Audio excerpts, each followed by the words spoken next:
Hello बच्चों। आज का टॉपिक है फ्लूइड और जो हम लोग प्रॉपर्टीज ऑफ मैटर पढ़ रहे हैं स्टार्टिंग से, तो ये उसी का कंटिन्यूएशन है। प्रॉपर्टीज ऑफ मैटर को अलग अलग पार्ट में डिवाइड करा हुआ है और हम लोग पहले पढ़ रहे थे solids, now we are studying fluid. So fluid को दो पार्ट में डिवाइड करा हुआ है, एक फ्लूइड स्टैटिक या हाइड्रोस्टैटिक। जो यहाँ पे हाइड्रोस्टैटिक लिखा हुआ है इसका मतलब हम फ्लूइड स्टैटिक भी बोलते हैं, और ये है हाइड्रोडायनेमिक, इसका मतलब फ्लूइड डायनेमिक्स है। और कोई आपसे पूछे कि अच्छा फ्लूइड तो हम पढ़ रहे हैं, फ्लूइड का मतलब क्या होता है, तो फ्लूइड की सिंपल डेफिनेशन है anything which can flow is fluid. आप लिख सकते हैं एनीथिंग और any substance which can flow is fluid. इसका मतलब फ्लूइड की कैटेगरी में लिक्विड्स भी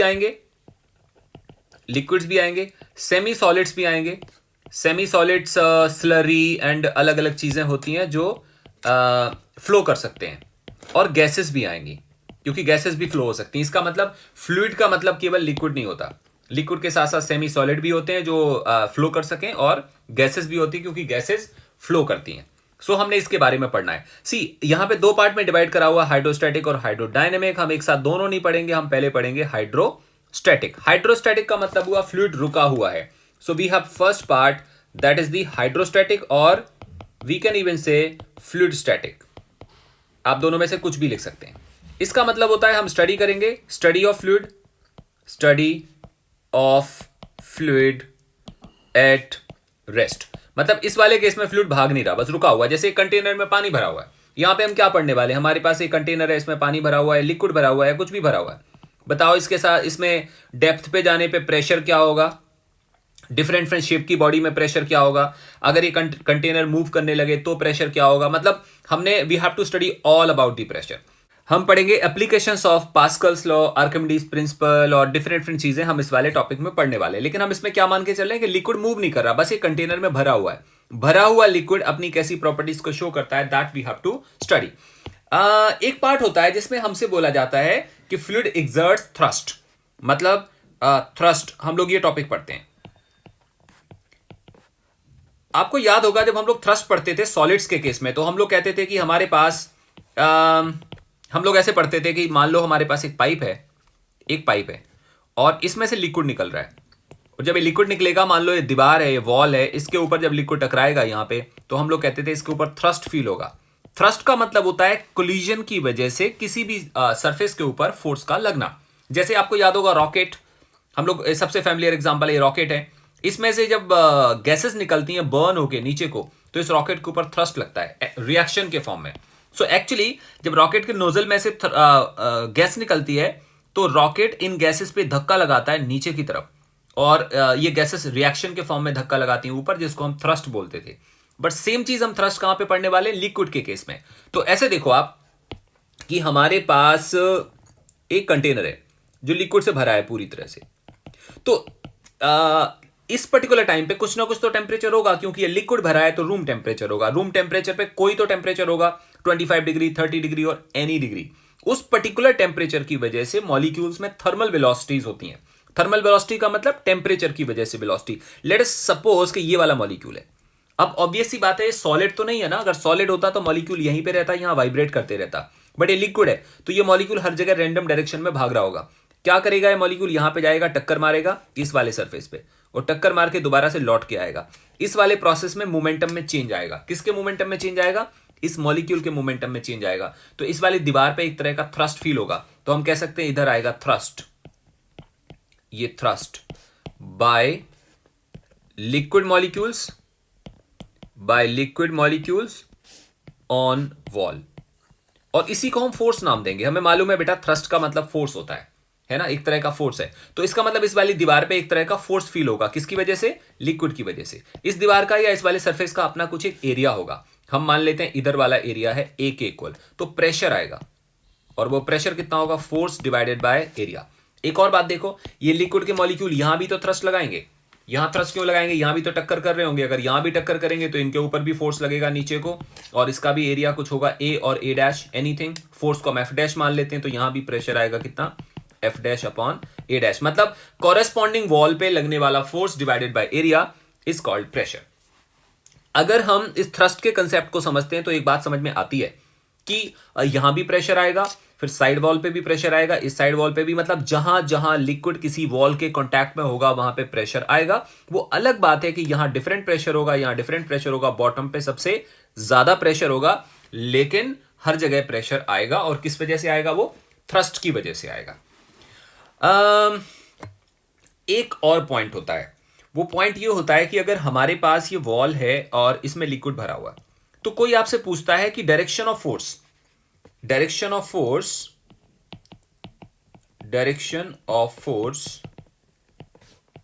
on wall is normal.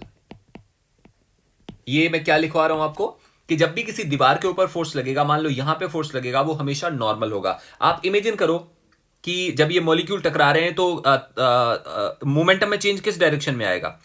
Thrust इस डायरेक्शन में लगेगा, मॉलिक्यूल इधर जाएंगे, फिर बाद में वापस आएंगे, तो मॉलिक्यूल्स के मोमेंटम में चेंज इस पर्टिकुलर डायरेक्शन में आएगा, तो फोर्स कहां लगेगा? इधर को लगेगा। So direction of force wall के ऊपर हमेशा नॉर्मल डायरेक्शन में होता है, लेकिन इसको एक पर्टिकुलर तरीके से समझाया जाता है।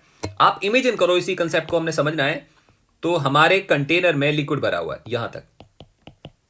ऐसा करते हैं, हम यहां पे एक हाइपोथेटिकल लिक्विड का वॉल्यूम कंसीडर कर लेते हैं। देखो मैंने ये माना हुआ है, ये this is not any body, this is liquid का हाइपोथेटिकल वॉल्यूम, ऐसे वॉल्यूम पड़ा हुआ है।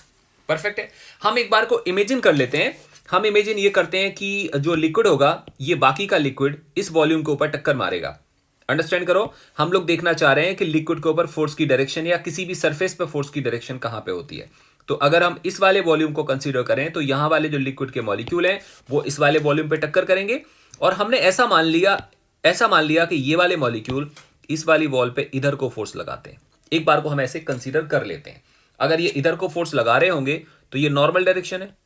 हम मान लेते हैं कि ये एंगल है थीटा के बराबर, और ये फोर्स है एफ। एफ का मतलब क्या हुआ? एफ का मतलब हुआ नेबरिंग मॉलिक्यूल्स की वजह से इस वाले वॉल्यूम पे फोर्स। चलो जी, बहुत अच्छी बात आ गई। एफ के आएंगे दो कंपोनेंट, एक तो आएगा इस डायरेक्शन में, वो होगा एफ कॉस थीटा, और एक आएगा ऊपर के डायरेक्शन में, उसको हम क्या बोलेंगे? F sine theta. परफेक्ट है। अब ऑब्वियस सी बात है, हम ऐसा मान लेते हैं कि अगर इस वाले सरफेस पे इधर को फोर्स लग रहा है, तो इधर से भी हम मान लेते हैं कि एक फोर्स इधर को लग रहा होगा, बिकॉज दोनों तरफ से फोर्स लगेगा ना। तो इस वाले सरफेस पे फोर्स लग रहा है तो इस पे भी लगेगा। हम मान लेते हैं कि ये वाला एंगल भी थीटा है, तो इधर से एफ का कंपोनेंट आएगा कितने के इक्वल? एफ कॉस थीटा, और इधर को कितना कंपोनेंट आएगा? That would be F sine theta. Clear? अब हम बात करते हैं इक्विलिब्रियम की। इक्विलिब्रियम का मतलब लिक्विड इक्विलिब्रियम। अगर हमारे कंटेनर में लिक्विड भरा हुआ है, मतलब this container is full of liquid, अगर इसमें लिक्विड भरा हुआ है, तो कोई भी पर्टिकुलर सेक्शन, मतलब इनके मॉलिक्यूल्स तो डायनामिकली एक दूसरी जगह भाग सकते हैं, बट पूरा का पूरा वॉल्यूम कहीं पे शिफ्ट नहीं हो रहा होगा। अगर एक पर्टिकुलर प्लेस का पूरा लिक्विड वॉल्यूम एक जगह से दूसरी जगह शिफ्ट हो जाए तो आपको लिक्विड फ्लो होता हुआ दिखाई देगा। बट अगर एक ग्लास में पानी भरा है और पानी एक बार सेटल हो गया, तो क्या कोई पर्टिकुलर जगह में लिक्विड एक जगह से दूसरी जगह भाग रहा होता है? आंसर आता है नो। इसका मतलब ये पूरा का पूरा वॉल्यूम कैसा रहना चाहिए? रेस्ट में रहना चाहिए। उसको हम क्या बोलेंगे? Liquid equilibrium. ये रेस्ट में कब रहेगा? ऑब्वियस सी बात है, ये फोर्स और ये फोर्स आपस में बैलेंस हो जाएंगे। ये लग रहा है राइट डायरेक्शन में, ये लग रहा है लेफ्ट डायरेक्शन में, ये बैलेंस हो गया। लेकिन ये वाला फोर्स कहां लग रहा है? ऊपर को, और ये कहां लग रहा है? ऊपर को। अगर गलती से दोनों फोर्सेस लगते रहे तो ये लिक्विड कहां पे शिफ्ट हो जाएगा? ऊपर। क्या ऐसा होता है? ऐसा नहीं होता। इसका मतलब F sine theta must be equal to what? Zero. मैंने बोला मस्ट बी जीरो, ये जीरो होना चाहिए। अगर ये जीरो नहीं आएगा तो ये लिक्विड का वॉल्यूम ऊपर को शिफ्ट हो सकता है। इसका मतलब हम लोग क्या कह सकते हैं? Sine theta equal to zero. इसका मतलब थीटा कितना आ रहा है? 0 डिग्री। थीटा के 0 डिग्री होने का क्या मतलब होता है? इसका मीनिंग होता है कि अगर कंटेनर के अंदर हम एक हाइपोथेटिकल वॉल्यूम कंसीडर करें, तो उस हाइपोथेटिकल वॉल्यूम के हर एक सरफेस के ऊपर लगने वाला फोर्स कैसा होगा? नॉर्मल डायरेक्शन में। इस पे भी आएगा नॉर्मल में, इस पे भी आएगा नॉर्मल डायरेक्शन में, ऊपर से भी लगेगा नॉर्मल डायरेक्शन में। This is the nature of force exerted by the liquid. So तुम एक नोट लिख सकते हो, आप नोट करो अपनी कॉपी पे कि direction of force by the liquid on any surface in contact, direction of force by the liquid on any surface in contact is always perpendicular और नॉर्मल। क्लियर है? तो अगर हम किसी भी सरफेस की बात कर ले, मतलब ये लिक्विड है, इसके अंदर एक बॉडी पड़ी है, तो बॉडी के सरफेसेस पे नॉर्मल डायरेक्शन में लगेगा। अगर लिक्विड की वजह से हम बॉटम की दीवार पे बात करें, साइड वॉल पे बात करें, इस लेफ्ट साइड वॉल पे बात करें, हर जगह फोर्स की डायरेक्शन कैसे आने वाली है? नॉर्मल डायरेक्शन में आने वाली है। और ये कंसेप्ट हमने कहां से उठाया? हमने उठाया इक्विलिब्रियम। अगर लिक्विड इक्विलिब्रियम में है तो उसकी हेल्प से हमें पता चला कि ये इस हिसाब से ट्रू होगा, और ये सबके लिए ट्रू होगा। कई बार आपसे बोला जाता है कि यार ठीक है, हमें ये चीजें समझ में आ गई हैं, प्रेशर क्या होता है। कोई तुमसे पूछता है कि प्रेशर क्या होता है, तो तुम बोलोगे सर प्रेशर होता है फोर्स पर यूनिट एरिया। मतलब कहीं पे भी जहां फोर्स लग रहा हो उसको हम एरिया से डिवाइड करेंगे। ये कौन सा वाला एरिया होगा? ये होगा नॉर्मल एरिया। नॉर्मल एरिया का मतलब समझ में आया? देखो जैसे हमारे पास ये पाइप है एक, इस पाइप में पानी चल रहा है, ये पानी जा रहा है। देखो ये लिक्विड जो पीछे से आ रहा है ना, वो इस वाले क्रॉस सेक्शन पे, जो ये क्रॉस सेक्शन है इसका मान लो एरिया ए के बराबर है। सपोज करो ये आता हुआ लिक्विड इस वाले क्रॉस सेक्शन पे टकराए किसी वजह से, तो अगर कोई आपसे बोले प्रेशर कितना होगा, तो तुम क्या बोलोगे? तुम बोलोगे सर प्रेशर होगा फोर्स डिवाइडेड बाय एरिया। कौन सा वाला एरिया? ये वाला एरिया। लेकिन आप इमेजिन करो कि अगर हमारे पास लिक्विड ऐसा पाइप होता, ऐसे ऐसा कट बना होता उसमें, और फिर कोई तुमसे पूछता कि प्रेशर कितना होगा, तो तुम क्या बोलोगे? Are you going to take this area और नॉर्मल एरिया? तो तुम क्या बोलोगे? तुम बोलोगे सर लिक्विड इधर को रन कर रहा है, अगर रन होता हुआ लिक्विड एक तरह का फोर्स अप्लाई करे इस पर्टिकुलर क्रॉस सेक्शन पे, तो हमें बोलना पड़ेगा pressure that is force divided by, इस वाले एरिया को नहीं बोलना पड़ेगा क्योंकि लिक्विड एक्चुअली इस क्रॉस सेक्शन में से रन हो रहा था continuously. So we have to consider a perpendicular. A perpendicular का मतलब ऐसा वाला सरफेस जो लिक्विड के डायरेक्शन से परपेंडिकुलर हो। मतलब अगर लिक्विड यहां रन कर रहा है तो हमें कौन सा वाला एरिया लेना पड़ेगा? ये वाला। ये नहीं लेना पड़ेगा, ये लेना पड़ेगा। So pressure is always force divided by normal area. Clear हो गया? अब अगर कोई आपसे बोले कि सर ये बताओ हम मेजरमेंट कैसे करते होंगे प्रेशर का, मतलब somebody से कि मेजरमेंट ऑफ प्रेशर कैसे होगा। सो मेजरमेंट ऑफ प्रेशर ऐसे होगा कि सपोज करो हम एक इंस्ट्रूमेंट बनाएं। एक इंस्ट्रूमेंट ऐसे बनाएं कि ये हमारे पास कंटेनर है, ये कंटेनर है, इसमें हम लगा देते हैं पिस्टन। ये पिस्टन लगा दिया हमने, ध्यान से समझना, और यहां पे लगा दिया हमने एक स्प्रिंग, और इसके अंदर है वैक्यूम। वैक्यूम क्यों है आपको समझाता हूं। और इस वाले स्प्रिंग का एक एंड यहां पे है और एक एंड यहां पे है। इसके अंदर वैक्यूम है। वैक्यूम होने का मतलब यहां पे कोई एयर नहीं है। कोई एयर ना होने से क्या होगा कि अगर हम इस वाले पिस्टन को नीचे को दबाएंगे तो यहां एयर तो है नहीं, तो वो इस वाले पिस्टन को आने में कोई ऑपोजिशन नहीं करेगा। अगर हम इस वाले पिस्टन को ऊपर खींचेंगे तो भी यहां पे कोई एयर नहीं है, तो वो भी पिस्टन के मोशन में कोई ऑपोजिशन क्रिएट नहीं करेगा। So there is no air. अब सपोज करो इस वाले कंटेनर को, ऐसा हमने कंटेनर बना लिया, अब हम इसको एक जगह डीप स्विमिंग पूल में ले जाते हैं। तो इमेजिन करो हमारे पास इतना बहुत सारा पानी भरा हुआ है, दिस मच वाटर, और हम इस वाले इंस्ट्रूमेंट को उठा के नीचे बॉटम पे रख देते हैं। ऐसे जैसे तुम बॉटम पे रखोगे, इतना सारा लोडेड वाटर इस सरफेस के ऊपर एक तरह का दबाव डालेगा। दबाव डालेगा तो जो ये आपको पिस्टन दिख रहा है ना, यहां थोड़ी होगा, कहां चला जाएगा? वो नीचे को दब जाएगा, यहां दब जाएगा। क्या पूरा दबेगा? बिल्कुल नहीं, क्योंकि जब स्प्रिंग बहुत सारा कंप्रेस हो जाएगा तो अब स्प्रिंग इसको नीचे आने नहीं देगा। इसका मतलब स्प्रिंग कितना ज्यादा कंप्रेस हुआ है वो इस बात पे डिपेंड करेगा कि इस पिस्टन पे कितना फोर्स लग रहा है नीचे को, और कितना फोर्स लग रहा है वो इस बात पे डिपेंड करेगा कि यहां पे कितना प्रेशर है। मतलब अगर यहां पे प्रेशर होगा P और एरिया होगा A, तो पिस्टन के ऊपर एक फोर्स लगेगा, प्रेशर इंटू एरिया। ये क्या चीज है? फोर्स। और स्प्रिंग दब गया तो दबा हुआ स्प्रिंग फोर्स कहां पे लगाएगा? ऊपर। कितना? kx के बराबर। और पिस्टन ना ऊपर जा रहा है ना नीचे जा रहा है, इक्विलिब्रियम में, मतलब PA इक्वल टू kx। इसका मतलब स्प्रिंग का कंप्रेशन डायरेक्टली बताएगा कि प्रेशर की वैल्यू यहां पे कितनी है। और हम इसके साथ डिजिटल मीटर लगा देते हैं जो मेजरमेंट को कैलकुलेट करके बता देता है कि प्रेशर कितना आ रहा है। इसका मतलब ऐसी कोई भी चीज जो हम जनरेट करेंगे उसको अगर हम डीप लेवल पे कहीं पे भी ले जाएंगे तो हमें पता चल जाएगा कि प्रेशर कितने के इक्वल है। एक बात और ध्यान देने की है कि जब हमने फोर्स कैलकुलेट करा था ना, तो force was pressure into area. Clear है? क्योंकि pressure was force upon area. Done हो गया। अब एक बात ध्यान से देखने की है कि जब हम प्रेशर कैलकुलेट कर रहे थे तो वो F अपॉन A आ रहा था। नो डाउट ये वेक्टर क्वांटिटी है, और एरिया के बारे में भी मैंने कभी आपको बोला था, एरिया भी एक वेक्टर क्वांटिटी होती है। लेकिन जब तुम इसको कैलकुलेट करते हो तो ये हमेशा स्केलर क्वांटिटी आता है, क्योंकि प्रेशर की कोई डायरेक्शन नहीं होती। हमारे इस कंटेनर में लिक्विड भरा हुआ है, तो कोई तुमसे बोले कि इस पे प्रेशर कितना है, मैंने कहा P प्रेशर है, तो P किस डायरेक्शन में है? तो आंसर आएगा P की कोई डायरेक्शन थोड़ी है। प्रेशर इज समथिंग जो सिस्टम में एक तरह का दबाव क्रिएट कर रहा है। हाँ, लेकिन प्रेशर की वजह से जो फोर्स लगेगा उसकी डायरेक्शन होगी। जैसे मान लो इस कंटेनर में प्रेशर P है, तो इस वाली दीवार पे फोर्स आएगा प्रेशर इंटू एरिया, इस वाली दीवार पे फोर्स आएगा प्रेशर इंटू एरिया, इस वाली दीवार पे फोर्स आएगा प्रेशर इंटू एरिया। किधर आ रहा है? नॉर्मल डायरेक्शन में। तो प्रेशर तो P है जिसकी कोई डायरेक्शन नहीं है, लेकिन प्रेशर की वजह से जो फोर्स जनरेट होगा, ये सारे फोर्सेस हैं, उनकी डायरेक्शन होगी। इसका मतलब हम लोग कह सकते हैं कि pressure is a scalar quantity. ये हमें ध्यान देना पड़ेगा, कैसी क्वांटिटी है, ये एक स्केलर क्वांटिटी है, ये एक वेक्टर क्वांटिटी नहीं है। क्लियर हो गया? So pressure is a scalar quantity, मैं कंप्लीट लिख देता हूं, स्केलर क्वांटिटी, एंड इसकी जो एसआई यूनिट आएगी, एसआई यूनिट वो तो हमें पता है क्या आएगी, force upon area, that is Newton पर मीटर स्क्वायर, या सीजीएस यूनिट की बात करेंगे तो क्या आएगा, डाइन पर सेंटीमीटर स्क्वायर। क्लियर है? हम लिक्विड के बारे में कुछ और बातें करते हैं। जैसे अगर हमारे कंटेनर में लिक्विड भरा हो तो इसमें हम तीन बातें बोलते हैं। एक तो हम बोलते हैं इसका मास होगा, एक हम बोलते हैं इसमें वॉल्यूम होगा, और एक हम बोलते हैं इसमें डेंसिटी होगी। तो कोई तुमसे कभी पूछे कि डेंसिटी का क्या मतलब है, तो तुम बोलोगे डेंसिटी को अगर हम रो से डिफाइन करें तो वो हमेशा होती है मास अपॉन वॉल्यूम, और ये बहुत आसान सी चीज है, और यूनिट आएगी, ऐसा यूनिट आएगी केजी पर मीटर क्यूब। हाँ, कभी हमें मिक्सिंग करनी होती है, मतलब हमने मिक्सचर बनाना होता है। मान लो हमारे पास एक लिक्विड है ऐसे, जिसका मास है m1 और डेंसिटी है ρ1, और एक दूसरा लिक्विड है जिसका मास है कुछ m2 के बराबर और डेंसिटी है ρ2।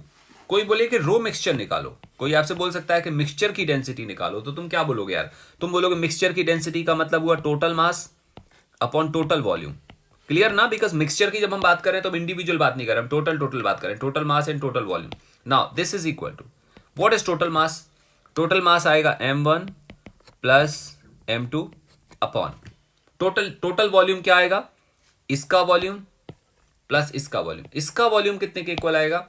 वो आएगा m1 अपॉन ρ1 के इक्वल, प्लस दूसरे वाले का वॉल्यूम कितना आएगा? दूसरे का वॉल्यूम आएगा m2 upon ρ2। I think clear है, क्योंकि वॉल्यूम का फॉर्मूला तो मास अपॉन डेंसिटी आएगा ना।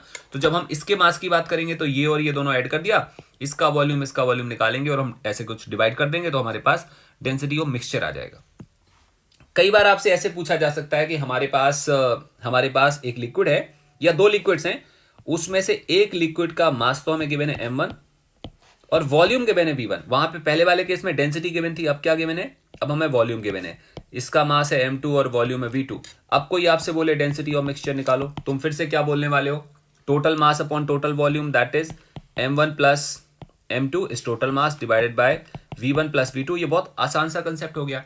कोई एक थर्ड के हिसाब से पूछे कि हमारे पास we have this container filled with a liquid, density ρ1 है, वॉल्यूम v1 है। एक और कंटेनर हमारे पास है जिसमें डेंसिटी है ρ2 और वॉल्यूम है v2। हमने दोनों को मिक्स कर दिया। जैसे तुम दोनों को मिक्स करोगे तो हमारे पास बन जाएगा मिक्सचर, और उसकी डेंसिटी आएगी rho mixture, that is total volume, मतलब sorry total mass upon total volume, that is this value is equal to what is m1? m1 is ρ1 into v1 plus what is m2? ρ2 into v2, and what is v1 plus v2 is what? Density of mixture। इसका मतलब हमारे पास mixture की density बन गई, ये हमारे पास value calculate होके निकल आई। डन हो गया। सो ये था लिक्विड के डेंसिटी और मास और वॉल्यूम और उन सब के बारे में। अब हम बात करते हैं एक्चुअल प्रेशर का वेरिएशन कैसे होता है। सो हम दोबारा लिखते हैं प्रेशर। और प्रेशर कौन सा? लिक्विड प्रेशर या एटमॉस्फेरिक प्रेशर, या हम सब तरह के प्रेशर की बात करते हैं। तो प्रेशर क्या है? देखो, हमारे पास एक कंटेनर में पानी भरा हुआ है, सिंपल सी लैंग्वेज में पानी भरा है इतनी हाइट तक, और सपोज करते हैं ये h हाइट तक भरा हुआ है, और यहां का जो एरिया है वो a के बराबर है, this base area is equal to a। अच्छा, ग्रेविटी हर चीज को खींचती है। हम पहला वाला केस लेके चलेंगे, ग्रेविटी इज जीरो, ग्रेविटी है ही नहीं। अगर ग्रेविटी नहीं है तो इस वाले लिक्विड के ऊपर कोई mg काम नहीं करेगा ना, बिकॉज ग्रेविटी तो है नहीं। तो इस वाले डायरेक्शन में कोई आपसे पूछे कि कितना फोर्स आएगा, तो तुम बोलोगे फोर्स होता था mg, वो आएगा जीरो। अगर जीरो फोर्स आएगा तो इस वाले बॉटम के ऊपर जो फोर्स की वैल्यू आएगी वो एक्चुअली फिर जीरो के बराबर आएगी। कोई फोर्स काम नहीं कर रहा है। अगर कोई फोर्स काम नहीं कर रहा है तो फिर प्रेशर कितना होगा? तो प्रेशर की वैल्यू आएगी जीरो। इसका मतलब प्रेशर का होना is due to what? Pressure का होना इज ड्यू टू ग्रेविटी। अगर ग्रेविटी काम नहीं करेगी तो प्रेशर काम नहीं कर रहा है। परफेक्ट हो गया। लेकिन अगर ग्रेविटी काम करेगी, ये कंटेनर, ये लिक्विड भरा हुआ है यहां तक, अगर ग्रेविटी काम करेगी तो बॉटम के ऊपर हमारे पास फोर्स लगेगा। मतलब ये पूरा का पूरा लिक्विड का मास m मान लेते हैं, तो ये m मास बॉटम को धक्का मारेगा। एरो देखो, एरो क्या शो कर रहा है? ये हम लोग शो कर रहे हैं कि लिक्विड का सेंट्रोमास यहाँ पे, इसके पास जो मास है वो नीचे जाने की कोशिश करेगा तो बॉटम पे धक्का मारेगा, that is the force F, and this F is equal to mg, and this m is equal to what, volume multiplied by density into g। Volume को कैसे समझेंगे, अगर ये कंटेनर यूनिफॉर्म है और हाइट h है और बेटा एरिया a के इक्वल है, तो वॉल्यूम क्या होगा, वॉल्यूम होगा a into h into rho into ji. This is the force. ये कौन सा वाला फोर्स है, ये वो फोर्स है जो लिक्विड ने किस पे अप्लाई करा है, बॉटम के ऊपर अप्लाई करा। बिल्कुल सही। अगर हम प्रेशर कैलकुलेट करेंगे तो कितना आएगा, प्रेशर आएगा force divide by area, and what is that, h rho g. Done हो गया, हमें समझ आ गया। इसको हम और तरीके से भी समझा सकते हैं। तुम कहोगे सर ये बहुत बड़ा पूल या कोई चीज है, हमें बेस एरिया मालूम नहीं है, अब कैसे निकालें, आसान है, हम लोग हाइपोथेटिकल एरिया अज्यूम कर लेते हैं। सपोज करो कि हमने यहां पे प्रेशर निकाला है इस जगह पे, तो आप क्या करोगे, तुम हाइपोथेटिकल एक सिलिंड्रिकल वॉल्यूम कंसीडर करोगे। तुमने मान लिया कि ये सिलेंडर है और ये ऐसे कुछ है, ऐसे मान लिया, हाइपोथेटिकल हमने कंसीडर कर लिया, और अब हम इसको ऐसे मानेंगे कि यहां पे इस सिलेंडर में लिक्विड भरा हुआ है। क्लियर। ऑल्दो लिक्विड पूरा का पूरा लिक्विड है, बट हमने यहां प्रेशर निकालना है, तो हम बोलेंगे एक हमने हाइपोथेटिकल सिलेंडर मान लिया ऐसे वाला, और सिलेंडर की हाइट अज्यूम करते हैं h और एरिया अज्यूम करते हैं a। अगर ऐसा कुछ कर लिया तो यहां पे मास आ जाएगा, मतलब इस सिलेंडर का मास आएगा m और वो आएगा a इंटू एच के बराबर। तो इसका जो मास आ गया, sorry a into h into रो है ना, मास क्या होगा, वॉल्यूम मल्टीप्लाइड बाय डेंसिटी। इसका वॉल्यूम आएगा एरिया इंटू हाइट, इस सिलेंडर का वॉल्यूम आएगा, डेंसिटी से मल्टीप्लाई करेंगे तो मास आ जाएगा। तो इस वाले पॉइंट पे कितना फोर्स एक्सर्ट होगा, उस फोर्स को हम बोलेंगे mg, और mg का मतलब हुआ a h rho into g. Force आ गया। तो प्रेशर कितना आएगा, प्रेशर आएगा force divided by area, that is what, h rho g। इतने के बराबर प्रेशर आएगा। इसका मतलब हमें क्या समझ में आया, हमें समझ आया कंटेनर छोटा हो कंटेनर बड़ा हो उससे मतलब नहीं है, प्रेशर एक्चुअली किस पे डिपेंड कर रहा है, प्रेशर डिपेंड कर रहा है h के ऊपर। h का मतलब कितनी ज्यादा डेप्थ है, h को हाइट नहीं बोलेंगे, हम डेप्थ बोलेंगे, क्योंकि हम h यहां से नहीं शुरू करते, ऊपर से शुरू करते हैं। हम जितना ज्यादा इस सरफेस से जितना नीचे होंगे प्रेशर उतना ज्यादा होगा। h पे डिपेंड करता है। साथ साथ में अगर लिक्विड बहुत हल्का है, हल्का मतलब लाइट, दैट इज डेंसिटी लो, और हैवी मतलब डेंसिटी हाई। अगर इसकी डेंसिटी ज्यादा है, इसका मतलब प्रेशर डायरेक्टली डेंसिटी पे डिपेंड करता है। प्रेशर जी पे भी डिपेंड कर रहा है, कि अगर हम ऐसे प्लेनेट पे चले जाएं जहां पे जी की वैल्यू ज्यादा हो तो प्रेशर ज्यादा होगा, हम ऐसे प्लेनेट पे जाएं जहां पे जी की वैल्यू कम हो तो प्रेशर की वैल्यू रिलेटिवली कम आएगी। So pressure depends upon the three things. So हमने ये बात याद रखनी पड़ेगी। अगर हम किसी तरह से इनमें से कुछ भी बढ़ा पाए, इंक्रीज कर पाए तो प्रेशर इंक्रीज होगा, डिक्रीज कर पाएंगे तो प्रेशर डिक्रीज हो जाएगा अकॉर्डिंगली। जैसे कोई हमारे पास एक एग्जांपल बोलता है कि एक जगह पूल भरा हुआ है और कोई बोलता है find liquid pressure at depth let's say 10 metre. Find liquid pressure at depth 10 metre if liquid is water. ऐसे कोई आपसे बोलता है if liquid is water, and water की डेंसिटी हम जानते हैं, rho water is equal to 1000 kg per metre cube. ये लिक्विड है और मतलब ऐसे भरा हुआ है, किसी हम पूल में अज्यूम कर लेते हैं, पूल में लिक्विड भरा है या पानी भरा हुआ, हमने यहां से 10 मीटर नीचे जाना है इस जगह, और यहां पे आपने प्रेशर बताना है कितना होगा। तो हमें मालूम है एच रो जी, एच हमें मालूम है अभी 10 मीटर, और रो का मतलब 1000, और जी को हम अभी 10 ले लेते हैं। तो ये अगर ऐसा कुछ करेंगे तो कितना वैल्यू आएगा, 10⁵ न्यूटन पर metre square. This is the pressure of liquid only. ध्यान रखना ये केवल लिक्विड का प्रेशर है। अगर अभी हम बात करें एटमॉस्फेरिक प्रेशर, एटमॉस्फेरिक प्रेशर क्या होता है ये देखें।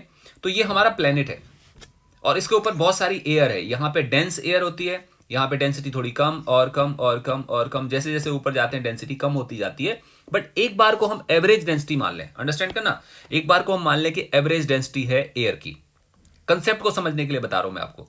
अगर हम एवरेज डेंसिटी मान लें और हम ये माने कि एयर हमारी एच हाइट ऊपर तक है, तो कोई आपसे बोले क्या यहां पे प्रेशर होगा, बिल्कुल होगा। ये बिल्कुल सेम है जैसे पूल में पानी भरा हुआ है। जो पूल में पानी भरा है उसको ग्रेविटी कहां पे खींच रही है, नीचे की तरफ। लेकिन ये पूल का बॉटम है या कोई पर्टिकुलर प्लेस है, तो ये सारा का सारा लिक्विड नीचे जाने की कोशिश करेगा बट जा नहीं पा रहा। तो क्या करेगा, ये सारा लिक्विड अपना वेट और भार इसके ऊपर एग्जर्ट करेगा पर्टिकुलर पॉइंट पे, तो हमें प्रेशर फील होगा। Similarly gravity is pulling everything along with atmosphere. Atmosphere को ग्रेविटी नीचे को खींच रही है, तो एटमॉस्फेयर नीचे जाने की कोशिश करेगा बट हमारे पास फ्लोर आ गया अर्थ का, तो ये नीचे जा नहीं पाएगा, लेकिन ये दबाव डालेगा एक तरह का। वो दबाव क्या होगा, वो दबाव होगा, अगर हमने यहां पे प्रेशर कैलकुलेट करना है जो पॉइंट में आपको दिखा रहा हूं, तो आप इमेजिन करो एक हाइपोथेटिकल सिलेंडर, ये हम लोगों ने ऐसे कर लिया। और अगर हम इस सिलेंडर की बात करें तो इसमें बहुत सारा मास होगा क्योंकि एयर है, इसमें मास ऑफ एयर मान लेते हैं कि m के इक्वल होगा। तो वेट ऑफ एयर कितना आएगा, वेट ऑफ एयर आएगा इक्वल टू mg। तो प्रेशर कितना आएगा बच्चे, प्रेशर होगा wait upon area, that is mg upon area. और जब इसको सॉल्व करके निकालते हैं तो 1.01 इंटू 10⁵ न्यूटन पर मीटर स्क्वायर निकल के आता है। सी ये तो न्यूमेरिकल वैल्यू हमें पता है, बट एटमॉस्फेरिक प्रेशर किसकी वजह से है, तो number 1 gravity is pulling air downward, due to that air has some weight at particular point and weight upon area when we calculate it comes out the pressure. So pressure का cause बिल्कुल same है जैसा हम लोग पानी का concept देख रहे थे, ये वाला कंसेप्ट बिल्कुल सेम कंसेप्ट एटमॉस्फेयर के प्रेशर का है। परफेक्ट हो गया, तो अब हमारे पास क्लियर हो गया। तो अब हमने देखा यार दो प्रेशर हैं, एक तो लिक्विड का अपना प्रेशर है, दूसरा एयर का अपना प्रेशर है। तो हम यहां पे दो तरह के प्रेशर निकालेंगे, एक आएगा टोटल प्रेशर, एक आएगा गेज प्रेशर। तो मैं आपको हेडिंग दिखाता हूं। सबसे पहले टोटल प्रेशर।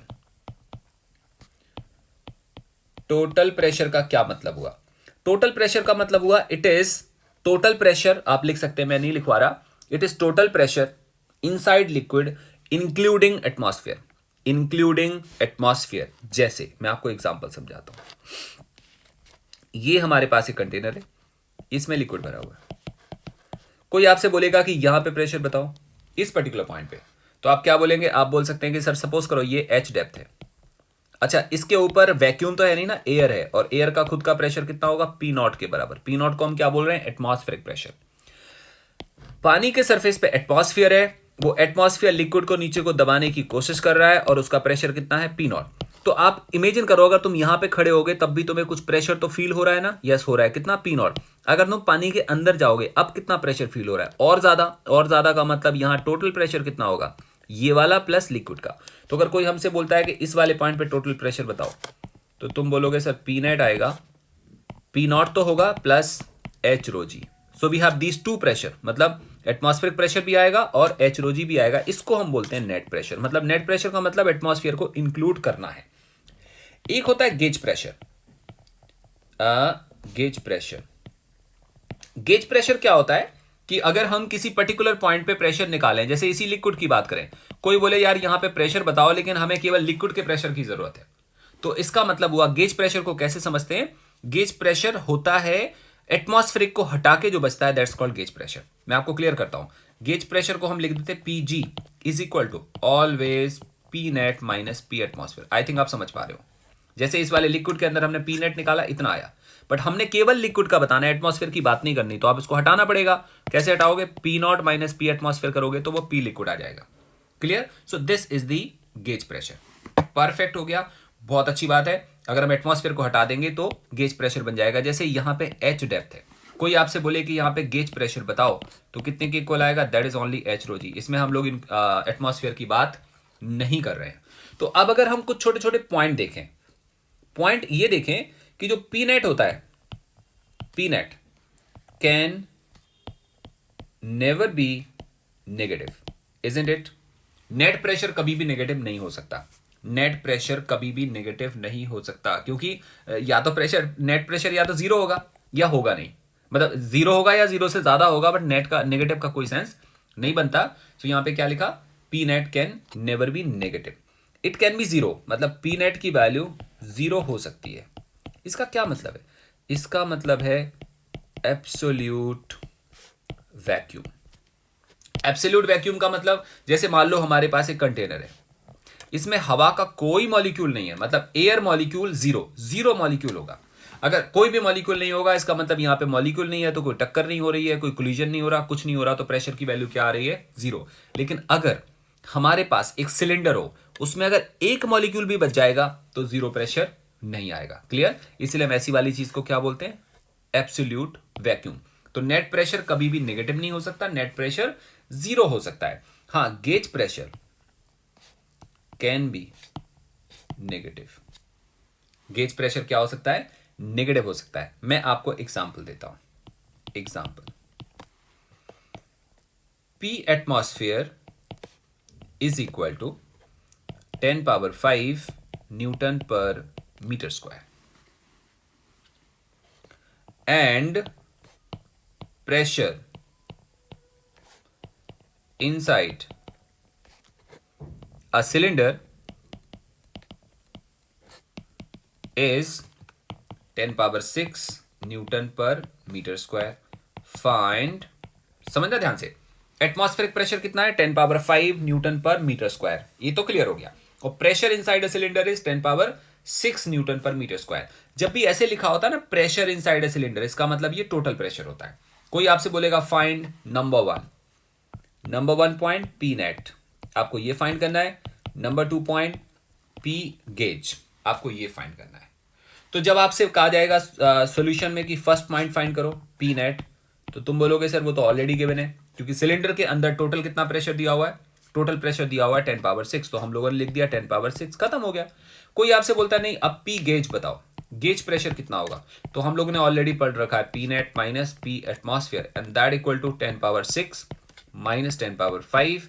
इसको हम ऐसे लिख सकते हैं 10 into 10 power 5 minus 10 power 5, that is 10 minus 1 into 10 power 5, that becomes 9 into 10 power 5 is what? Gauge pressure. क्योंकि इसमें से हमने एटमॉस्फेयर हटा दिया। आई थिंक आपको लॉजिक क्लियर हो गया। और यहां पे हमें क्या दिखाई दे रहा है? यहां दिख रहा है पी नेट भी पॉजिटिव है और पी गेज भी कैसा है? पॉजिटिव है। एग्जाम्पल आता है सेकेंड, एग्जाम्पल सेकेंड आता है और उसमें कोई आपसे बोलता है कि P atmosphere is equal to 10 power 5 newton पर metre square and net pressure inside a cylinder is 10 power 4 newton पर मीटर स्क्वायर। क्या पॉसिबल है? यस पॉसिबल है। किसी सिलेंडर के अंदर एटमॉस्फेयर से भी कम प्रेशर पॉसिबल है। क्लियर? और ऐसी वाली स्टेज को बोलते हैं हम वैक्यूम। ये वैक्यूम स्टेज है, ये एब्सोल्यूट वैक्यूम नहीं है। एब्सोल्यूट वैक्यूम का मतलब होता है सिलेंडर के अंदर कितना प्रेशर आएगा? 0 प्रेशर आएगा। यहां 0 नहीं आ रहा, लेकिन एटमॉस्फेयर से कम आ रहा है। अंडरस्टैंड करना है। अगर इस वाले केस में अगर हम सिलेंडर को ओपन कर दें तो क्या होगा? गैस अंदर से बाहर निकलेगी, क्योंकि अंदर प्रेशर ज्यादा है और एटमॉस्फेयर का प्रेशर कम है। बेटा समझ आ रहा है? अगर हम इस वाले केस में सिलेंडर को ओपन कर दें तो गैस बाहर निकलेगी।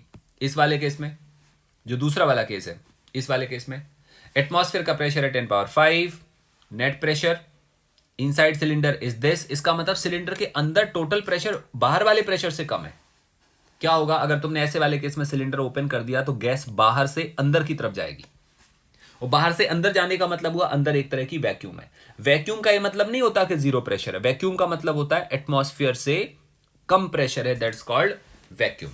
परफेक्ट। सो अब कोई आपसे बोलेगा फाइंड, सेम चीज, find net pressure and gauge pressure. किसी ने आपसे बोला find net pressure and gauge pressure, ये हमने फाइंड करना है। तो जब आपसे कहा जाएगा नेट प्रेशर, तो तुम बोलोगे sir we have this P net in what is that? वो तो दिया हुआ है, ऑलरेडी गिवन है। कितना है? 10 पावर 4 न्यूटन पर मीटर स्क्वायर, दैट्स इट। कोई आपसे बोले P gauge, that is what? P net minus P atmosphere, that is 10 power 4 minus 10 power 5, that is 0.1 into 10 power 5। ऐसे भी बोल सकते हैं, या वो दूसरे वाले को 10 पावर 4 में कन्वर्ट कर देते हैं। So this is 10 power 4 minus 10 into 10 power 4, that becomes -9 into 10 power 4। कैसा प्रेशर आ रहा है? नेगेटिव आ रहा है। क्या समझ आया? टोटल प्रेशर कभी भी नेगेटिव नहीं होगा, जबकि गेज प्रेशर नेगेटिव भी हो सकता है, पॉजिटिव भी हो सकता है और 0 भी हो सकता है। मतलब अगर हम बात करें एक सिलेंडर की जिसमें गैस भरी हुई है और उसके अंदर का प्रेशर, और ये P एटमॉस्फेयर है, अगर P ज़्यादा होगा P एटमॉस्फेयर से तो गेज प्रेशर पॉजिटिव आएगा। आई होप क्लियर है। अगर हमारे पास एक सिलेंडर है जिसमें गैस भरी है जिसका प्रेशर P है और P नॉट है और दोनों की वैल्यू बराबर है, ऐसे केस में गेज प्रेशर 0 आएगा। हमारे पास एक थर्ड केस है, ये P है, ये P नॉट है और P नॉट से छोटा आ रहा है, ऐसे वाले केस में गेज प्रेशर कैसा आएगा? नेगेटिव आएगा। आई थिंक आपको टोटल प्रेशर और गेज प्रेशर के बारे में अंदाजा लग गया होगा। बहुत सही बात है। अब ऐसा करते हैं, हम एक एग्जाम्पल करते हैं जिससे थोड़ा सा और प्रेशर के बारे में समझ में आएगा। एग्जाम्पल, हमारे पास एक सिलेंडर और ये एक लिक्विड से भरा हुआ है ऐसे कुछ, और इसकी डेंसिटी रो और इसकी हाइट h, और कोई बोलता है बॉटम पे प्रेशर बताओ, तो तुम क्या बोलोगे? Sir P equal to H rho g. बहुत आसान है, इसमें कुछ भी नहीं था। फिर आता है आपके सामने दूसरा एग्जाम्पल, हमारे पास एक कंटेनर और वो लिक्विड से भरा हुआ है। कहाँ तक भरा है? h हाइट तक। और कोई आपसे बोलता है यहाँ पे प्रेशर कैलकुलेट करो, लेकिन ये जो सिलेंडर है, ये जो कंटेनर है, ये एक लिफ्ट में रखा है और लिफ्ट खुद ऊपर को एक्सेलरेट हो रही है विद एक्सेलरेशन a।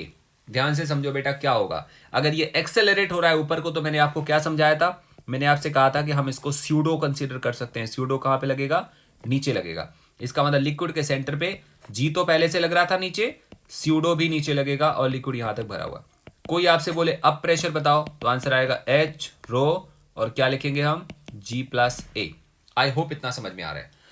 चलो बहुत अच्छी बात है। फिर कोई आपसे एक और एग्जांपल पूछता है, हमारे पास सिलेंडर, हमारा सिलेंडर लिक्विड से भरा हुआ है, ये हाइट h के इक्वल है और कंटेनर नीचे को एक्सेलरेट हो रहा है और a की वैल्यू g से छोटी है, a की वैल्यू g से छोटी है। और कोई हमसे कहता है बॉटम के ऊपर प्रेशर की वैल्यू बताओ, तो प्रेशर क्या आएगा? h रो, क्या लिखेंगे हम? g माइनस ए। ये कैसे हो गया? क्योंकि स्यूडो कहाँ लगेगा? नीचे के ऊपर की साइड, स्यूडो लगेगा ऊपर के साइड, सो आएगा g minus a. I think इतना क्लियर हो गया। चलो बहुत अच्छी बात है। We have next part. Again हमारे पास सिलेंडर, लेकिन अब हमारे पास दो लिक्विड भरे हैं, एक आधे में और एक नीचे। मतलब ये सपोज करो h/3 है और ये सपोज करो 2h/3 है। और ऑब्वियस ही बात है, थोड़ा दिमाग लगाना पड़ेगा, नीचे ज़्यादा डेंसिटी दिखानी पड़ेगी, ऊपर कम। क्योंकि अगर गलती से ऊपर ज़्यादा डेंसिटी दिखाओगे तो ग्रेविटी की वजह से वो हैवियर लिक्विड कहाँ चला जाएगा? नीचे चला जाएगा। तो सच में अगर हम फाइनली सेटलिंग देखेंगे तो हैवी लिक्विड नीचे और लाइट लिक्विड ऊपर होना चाहिए। परफेक्ट हो गया। अगर इस वाले केस में आप कैलकुलेट करते हैं कि प्रेशर की वैल्यू कितनी आती है, let us say we have this A point and we have this B point, और हमें प्रेशर कैलकुलेट करना है दोनों पॉइंट्स पे, तो हम लोग क्या करेंगे? Pressure at A is equal to, कोई आपसे पूछता है कि फाइंड प्रेशर एट ए, तो ए पे प्रेशर कितना आएगा? हाँ, एक बात ध्यान रखना, इन सारे केसेस में हम एटमॉस्फेयर का प्रेशर कंसीडर नहीं कर रहे। These are not total pressure, these are only liquid pressure और गेज प्रेशर। परफेक्ट। एटमॉस्फेयर के प्रेशर को अभी हम नहीं लेके चल रहे हैं, कोई पूछेगा तो लेंगे, नहीं तो हम इसको अवॉइड कर रहे हैं। अभी ए पे प्रेशर कितना होगा? एच, ध्यान से सुनो, h rho g, isn't it? कोई आपसे बोले बी पे कितना प्रेशर होगा, तो बी पे कितना भार पड़ेगा? बी पे भार पड़ेगा दोनों का, दोनों का मतलब इस लिक्विड का भी और इस लिक्विड का भी। तो बी पे प्रेशर कितने के इक्वल आएगा? वो आएगा H rho G plus 2h/3। रो कितना लेंगे यहाँ पे? 2 रो इंटू जी, मतलब इसका भी और इसका भी, दोनों का। यहाँ पे आएगा बी पे प्रेशर, हम दोनों को सम कर लेंगे तो हमारे पास वैल्यू कैलकुलेट हो जाती है। So this is about the variation. अगर हमने यहाँ पे 2 की जगह 3 लेयर लगा दी होती, सेम सेम कंसेप्ट है यार। कोई आपसे ऐसे बोले कि हमारे पास एक लेयर भरी हुई है, then we have second layer and then we have third layer, rho 2 rho 3 rho, h 2h 3h, और ये वाले पॉइंट पे कोई आपसे बोले प्रेशर कैलकुलेट करो, so how much is that pressure?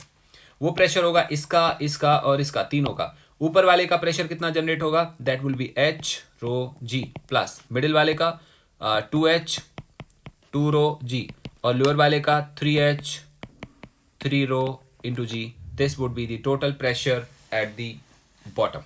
I hope आपको समझ में आ रहा है। ये अलग अलग तरह का वेरिएशन था प्रेशर के बारे में। तो हम एक और बढ़िया सा एग्जाम्पल करते हैं, और ये एग्जाम्पल आपके लिए होमवर्क होगा और आपने करना है। नेक्स्ट लेक्चर पे मैं आपको इसको समझाऊंगा।